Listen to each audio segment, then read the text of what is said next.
Voters in Portland, Maine rejected a measure that would have exempted small landlords from the city's rent control laws.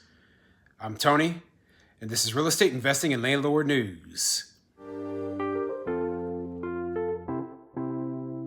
All right, so I have an interesting article. It's actually an update to an article that I covered before having to do with Portland, Maine, and how they passed this rent control measure. So the landlords there in Portland, Maine, they decided, hey, you know what? We're going to get together and we're going to try to get this law modified so that we can exempt the small landlords. Now, this is not what I would have proposed at all. My thinking is that you should get the entire law thrown out, because in the minds of tenants and these advocates and politicians, right? They think that all landlords are the same. They don't care if you own one property with one unit or if you own 5,000 units. They're all the same. You're all evil. They hate you all. They're not going to do anything to help you. And just trying to get the measure to exempt the small landlords, it basically what it does is it hurts the bigger landlords so that the smaller landlords can, kind of benefit. And I don't like that. I don't like that at all. I think instead, the focus should be on making sure that we all have our property rights. Remember, the laws that they pass, even if there is a law that is passed that solely is supposed to target these huge, mega landlord corporations, it will eventually be forced upon the small mom and pops. Okay, this is what we have seen all throughout the country.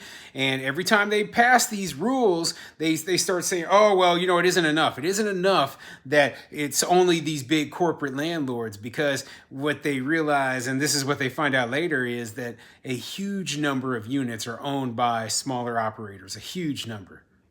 So, you could look at my portfolio just as an example, right? And yeah, I own 16 units total, right? But all of my units aren't in a single apartment complex. They're actually, I have 6 duplexes and 4 single family rentals. So, none of my units would fall under the proposed rent control law. And so there are some landlords, I've known landlords who owned hundreds of units, all single family houses. Now imagine that this is the way they see it. I'm not saying that it's right? I'm just saying that you could have a very large landlord who owns, hundreds of single family houses and be completely, exempt from the rent control law. Or you could have a smaller landlord who owns just one unit above what they're writing, if they wanted the landlords with less than 9 units, you could have a small landlord who owns 10 units and get hit with this garbage. Okay, this is exactly why we need to be working together. We need to be fighting this garbage together. We don't need to have two separate it's big landlords versus little landlords. No, we're all on the same team in this fight, okay? Regardless of whether it's a corporate landlord or it's me. All right, we are all fighting the exact same battle. So before I get into the article, go ahead, hit the subscribe button, and leave a comment down below.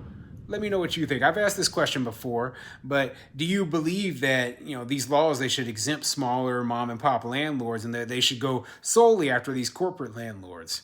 My personal belief is no. I mean, not that the law shouldn't exempt us, but I believe that we shouldn't separate. We shouldn't be, sectioning off. There shouldn't be corporate landlords versus, small landlords. It should be all of us working together for our common goals. And our goals are common. They are the exact same goals. We have the exact same reasoning behind how we operate, and we have to follow the exact same laws. So therefore, we need to be working together, not against each other. So, that's my personal opinion, okay?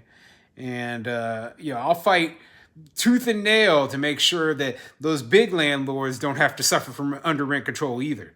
My preference is to have no rent control at all. 0.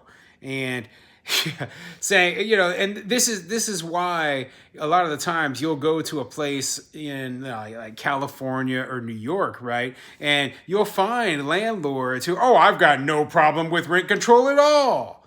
Meanwhile, their personal property somehow falls in the exemption that has no rent control on it. Okay, so if you're exempted from rent control, oh yeah, you've got no problem if all the other landlords have to participate in rent control. That's a bunch of garbage, okay? That's a bunch of garbage, and I just don't agree with that. But anyway, let's get into this article and see what it says. This article is coming from the MaineBeacon.com, and it says, landlords fail again to roll back rent control in Portland. Yeah, it's a losing battle. Get out, go somewhere where you do not have to operate under rent control. That's what my suggestion would be. Anyway, let's get into the article and see what it says. A large majority of Portland voters have resoundingly rejected yet another landlord-backed referendum seeking to roll back rent control in Portland. This marks the fourth time Portland voters have backed the city's rent control law, which they first passed by ballot measure in 2020.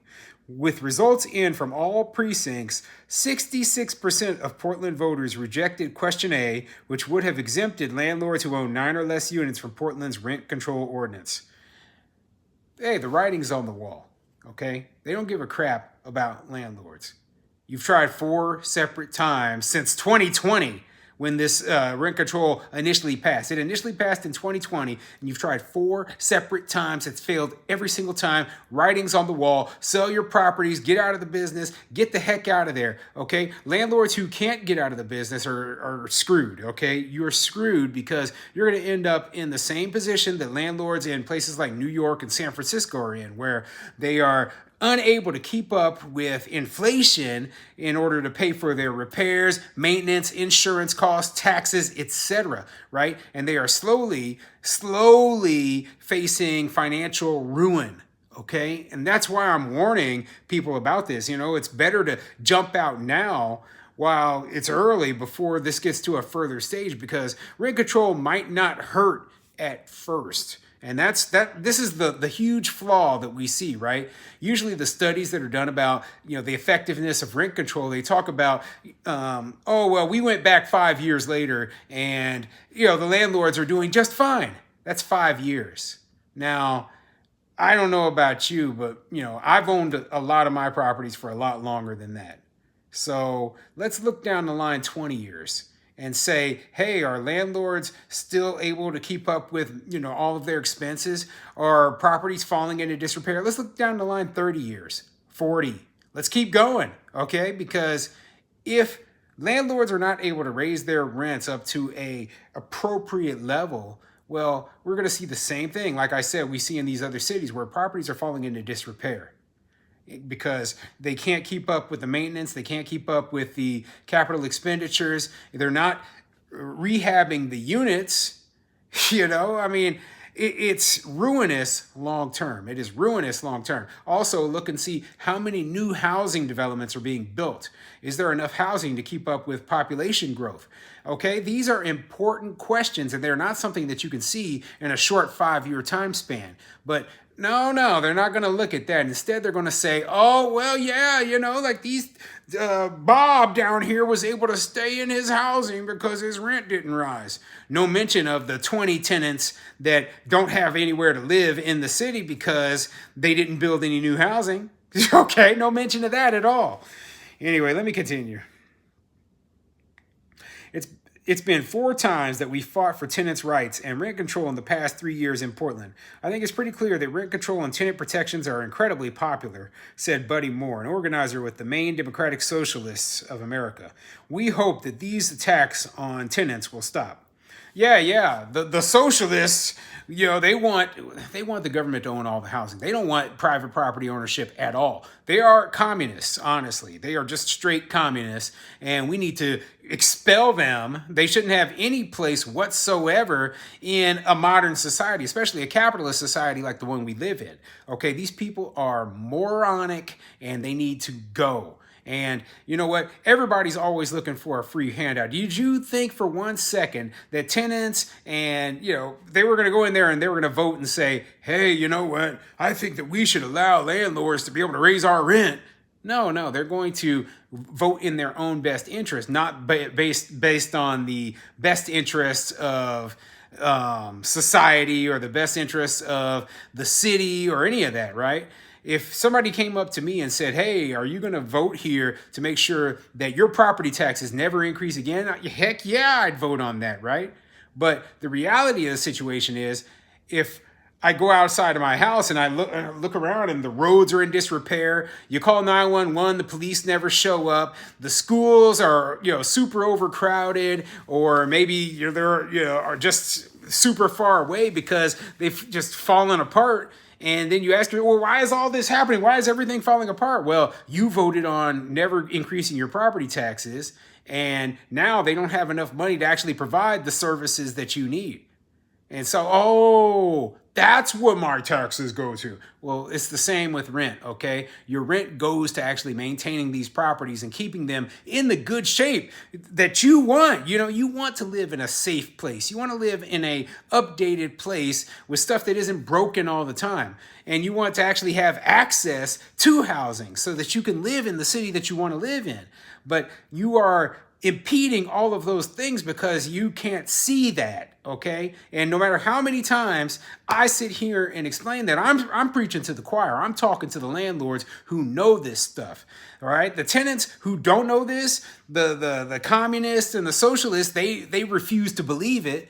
And, all combined, it doesn't matter to them anyway, right? They're still going to vote for their best interests, even if it means that you're completely destroying a city and forcing all of these landlords to lose their property rights.